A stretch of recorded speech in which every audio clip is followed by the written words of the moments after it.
Guys, okay lang ba?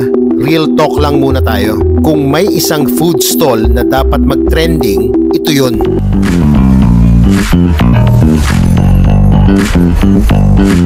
Another day, another gutom.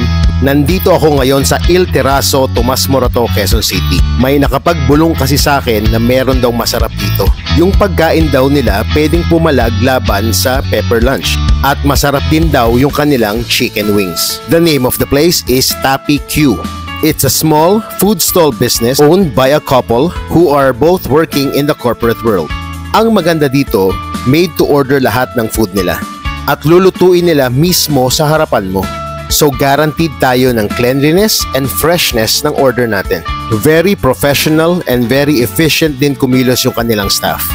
Napakabilis lang din ang service at napakabilis din bago ma-serve yung pagkain.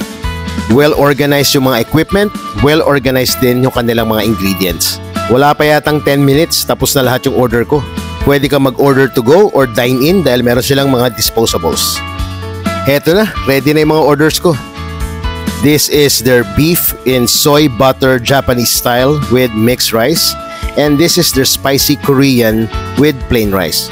Nag-order din ako ng 3 flavors nila ng chicken wings. This is the salted egg yolk. Hindi tinipid sa flavorings. Very tender and juicy yung chicken. This is their classic spicy buffalo wings. Sobrang authentic yung flavor pero mild lang yung anghang. Ito naman yung kanilang garlic parmesan. Sobrang flavorful yung garlic with a hint of saltiness from the parmesan cheese. Guys, ito yung Korean spicy. Sweet, spicy, and tangy. Sumisipa rin yung anghang. Pinawisan ako ng konti dito actually. Ang sarap, promise.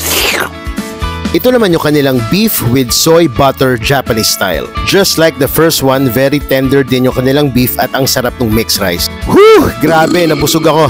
Anyway, nandito lang sila sa ground floor ng Il Terrazo sa tabi ng Potato Corner and Zeus Coffee.